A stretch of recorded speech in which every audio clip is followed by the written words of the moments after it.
Bienvenue, très heureux de vous accueillir dans cet atelier-ci qui a pour thème « Je procrastine ».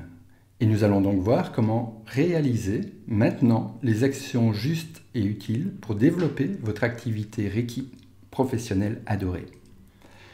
Il est temps de ne plus attendre, il est temps de se lancer et d'agir, car sans cela, vous ne concrétiserez jamais vos rêves. Dans cet atelier, nous allons voir comment réaliser maintenant les actions justes et utiles pour développer votre activité Reiki professionnelle adorée. Nous allons voir d'où vient la procrastination. Nous allons voir comment changer cette habitude de reporter au lendemain, avec ce paradoxe qui est de rêver grand et d'avancer petit à petit, pas à pas. Nous allons voir comment installer la nouvelle habitude,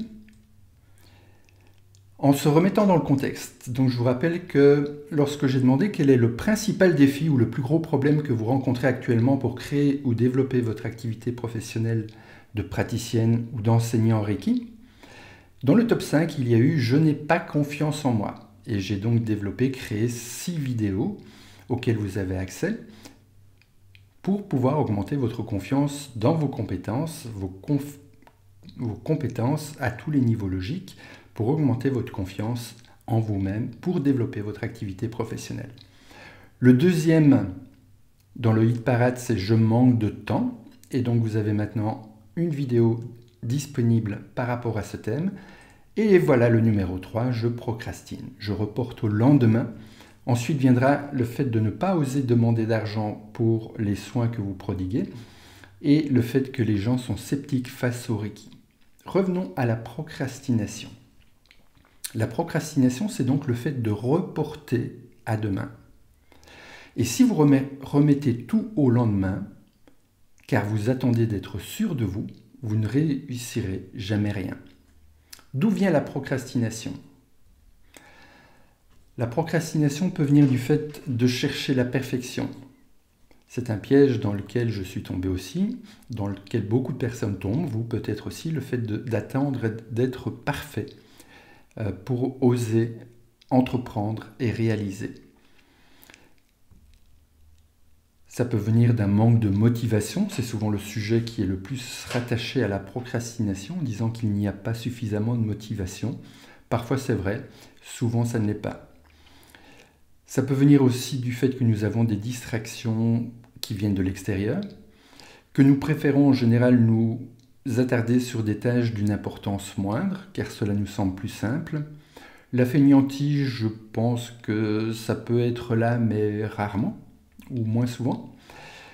Le fait de penser que on a encore le temps avant de réaliser la tâche, et donc ça revient au fait d'attendre la dernière minute pour s'y mettre, ou bien le fait de croire que cette tâche va requérir beaucoup d'efforts et nous n'avons pas vraiment envie de nous y mettre. D'où vient la procrastination ? Il est intéressant de comprendre que ça se passe au niveau de notre tête, de notre cerveau, de notre mental. Souvent, nous avons des pensées qui viennent. Je n'y arrivais pas. C'est trop difficile. Ce n'est pas encore le bon moment. Je suis trop jeune, trop vieux. Je n'ai pas encore toutes les compétences pour le faire.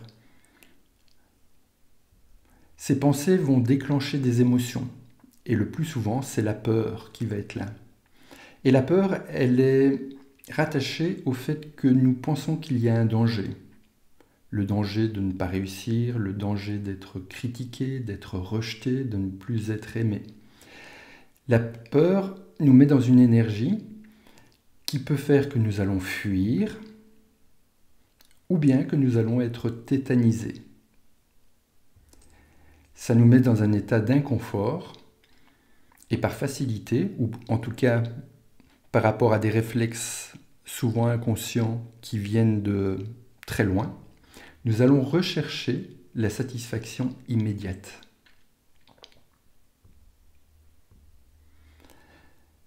Par rapport à la peur qui nous fait fuir ou qui nous tétanise, il y a la peur du changement, la peur de l'inconnu, la peur de ne pas avoir les compétences, la peur ici en l'occurrence de devoir vendre nos services, nos soins énergétiques, la peur de ne pas avoir de clients ou pas assez de clients, la peur de ne pas avoir de bons résultats, que nos clients ne soient pas suffisamment satisfaits, la peur d'être jugé, d'être critiqué, d'être rejeté, la peur d'échouer et plein d'autres peurs qui pourraient encore apparaître, et c'est vraiment intéressant de les identifier et de les noter.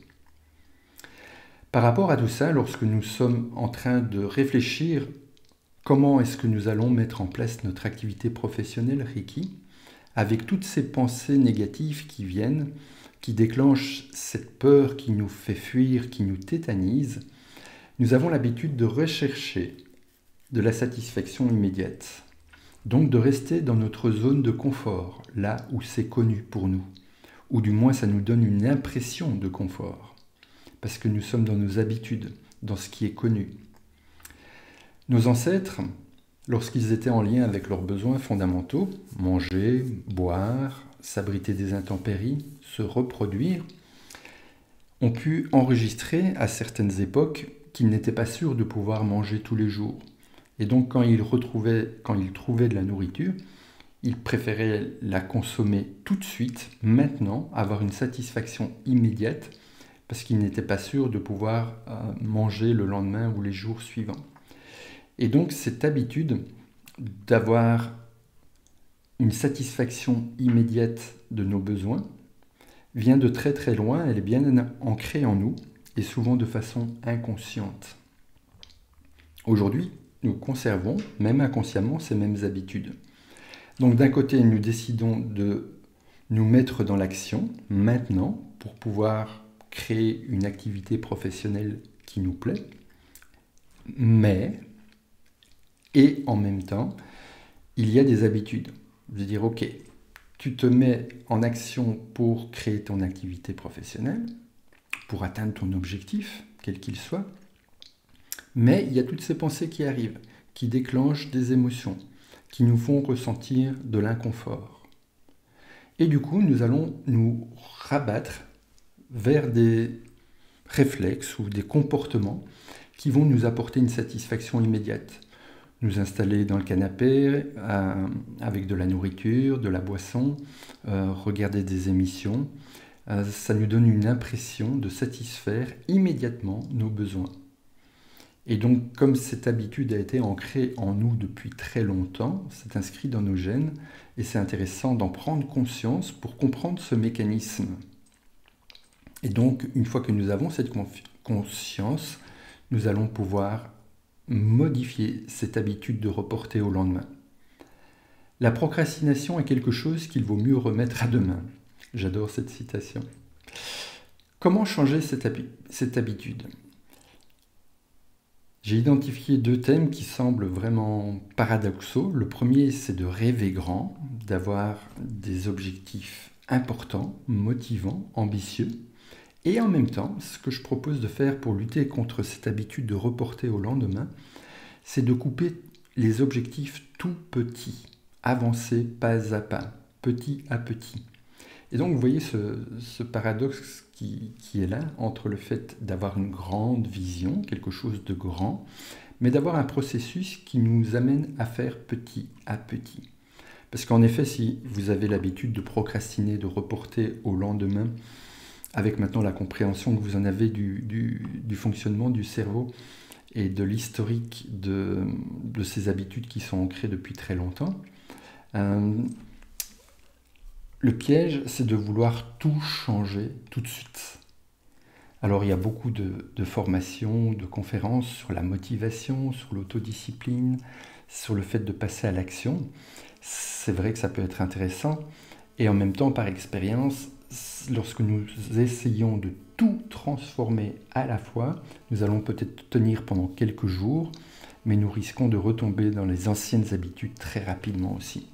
D'où cette recommandation de s'habituer à avancer petit à petit pour acquérir l'autodiscipline nécessaire pour pouvoir réaliser au jour le jour toutes les actions qui vont nous permettre d'atteindre nos objectifs, d'atteindre notre but principal, de pouvoir avancer vers la réalisation de notre rêve. Et donc nous pouvons aussi concevoir et accepter ce paradoxe, de dire oui, j'ai un grand rêve, Par exemple, pour moi, depuis 2005, ma vision, mon rêve, c'est qu'un jour, il y ait un praticien Reiki dans chaque foyer. Et en même temps, chaque jour, je peux décider quel est le petit pas que je vais accomplir pour avancer vers ce grand rêve. Donc rêvez grand en vérifiant, et ça c'est vraiment très important aussi, que ce sont bien vos rêves que vous voulez réaliser, pas ceux des autres. Parce que très souvent nous avons été conditionnés, nous avons été formatés, nous avons été habitués à ce que ce soit les autres qui nous imposent leur vision et qui nous disent ce qui est juste et bon pour nous. Et donc nous sommes souvent en contact avec des « il faut, tu dois » atteindre tel objectif. Mais ce ne sont pas nos objectifs, ce ne sont pas nos rêves. Donc prenez le temps nécessaire d'identifier à l'intérieur de vous-même quelle est votre vision, quelle est votre mission, quels sont vos rêves, quels sont vos objectifs, les vôtres. En suivant votre intuition, en écoutant votre cœur, votre âme. Et pour ça, il est nécessaire de s'arrêter régulièrement, de faire le calme dans notre cerveau, dans notre mental, et d'écouter plutôt notre corps, notre cœur, notre corps aussi, et notre âme. Et puis nous rappeler pourquoi nous voulons atteindre ces objectifs, pourquoi nous voulons réaliser ce rêve. Là, nous allons être en lien avec nos besoins fondamentaux qui nous apportent de l'enthousiasme et de la motivation. Si vous tergiversez face à un gros problème, divisez le problème en sous-parties et gérez une partie à la fois. C'est vraiment ce que je vous recommande aussi. Comment manger un éléphant, morceau par morceau. Comment atteindre la destination d'un voyage de 1000 km, un pas après l'autre. Comment changer l'habitude de reporter au lendemain? En modifiant un élément à la fois, petit à petit. Changer nos habitudes et nous habituer à réaliser au jour le jour, ici et maintenant, l'action juste et appropriée pour atteindre nos objectifs qui vont nous permettre de réaliser notre rêve en étant en lien avec notre pourquoi, avec nos besoins fondamentaux, nos moteurs de vie qui font que lorsqu'ils sont satisfaits, nous allons ressentir la joie, le plaisir, la satisfaction, le bien-être. Avancez petit à petit, pas à pas. C'est pas un marathon. C'est un marathon plutôt. Ce n'est pas un sprint. Donc je reviens à l'idée soulevée déjà précédemment de se dire n'essayons pas de tout changer à la fois. N'essayons pas, si nous étions dans une voiture, de rouler tout de suite avec la 5e vitesse. On va démarrer tranquillement, puis passer la première vitesse. Et puis quand on aura atteint une certaine vitesse, nous allons passer la 2e, et puis la 3e, et puis la 4e, et enfin arriver à la 5e vitesse qui nous permettra d'avoir une accélération de plus en plus rapide et constante. Mais on ne peut pas passer du démarrage à la 5e vitesse tout de suite, ça ne fonctionnera pas. Écrivez votre pourquoi. Pourquoi est-ce que vous faites pour chaque petit pas que vous allez réaliser, pour chaque petite action que vous allez choisir de faire maintenant. Écrivez vos objectifs, relisez-les régulièrement. Choisissez la première habitude que vous voulez changer pour créer votre profession rêvée, pour atteindre votre objectif, quel qu'il soit d'ailleurs. Choisissez la première habitude que vous voulez changer. Si c'est se lever 1 heure plus tôt le matin, par exemple, choisissez celle-là et pratiquez-la jusqu'au moment où elle va s'installer définitivement dans votre vie. Et puis vous pourrez changer une 2e habitude, passer à une 2e action et persévérer pour l'installer. Le temps finit par éclipser les regrets pour les choses que l'on a faites. Mais les regrets pour les choses que l'on n'a pas faites sont inconsolables.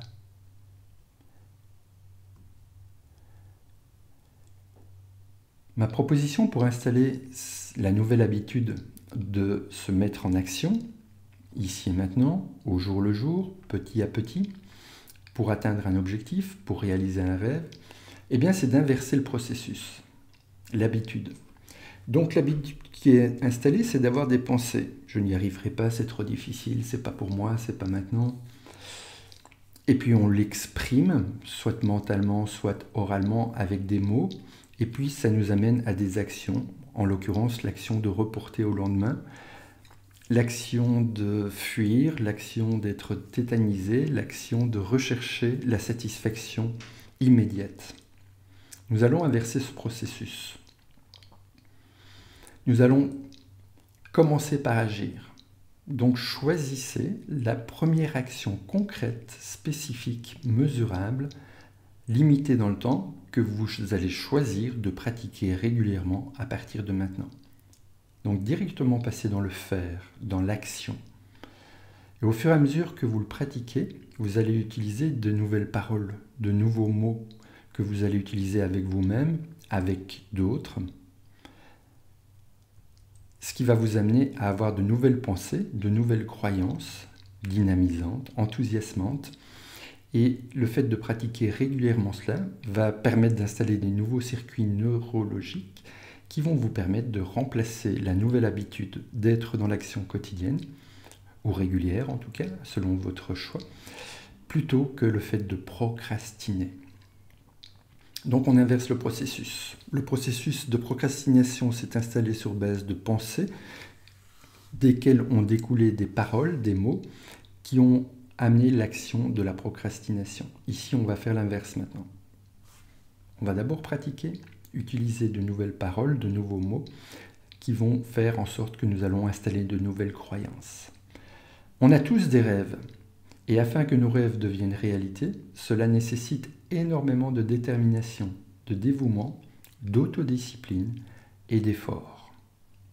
Alors pour que ça ne semble pas trop inconfortable, par rapport aux efforts qu'il y a à fournir, l'idée c'est d'y aller gentiment, petit à petit. Ça ne veut pas dire reporter au lendemain, certainement pas, c'est-à-dire de décider maintenant quelle est l'action que je vais accomplir. En résumé, j'espère que maintenant vous avez une meilleure compréhension de la procrastination, de ce que c'est, comment ça s'est mis en place, comment ça s'est installé, les possibilités de changer cette habitude de reporter au lendemain en ayant une vision grande et en ayant un plan d'action petit à petit, d'avancer à petits pas. Et un processus inversé qui va permettre d'installer la nouvelle habitude de façon définitive dans votre vie.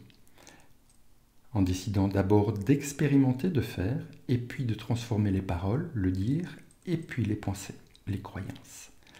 Alors ce que je vous invite à faire maintenant, c'est de noter quelles sont les croyances limitantes et les émotions qui vous freinent actuellement vers l'atteinte de vos objectifs, la réalisation de votre rêve, le fait de créer une activité professionnelle Reiki que vous adorez. Notez-les. Et puis écrivez votre rêve et écrivez vos objectifs. Écrivez et relisez souvent votre pourquoi vous voulez atteindre vos objectifs. Pourquoi vous voulez atteindre ce rêve.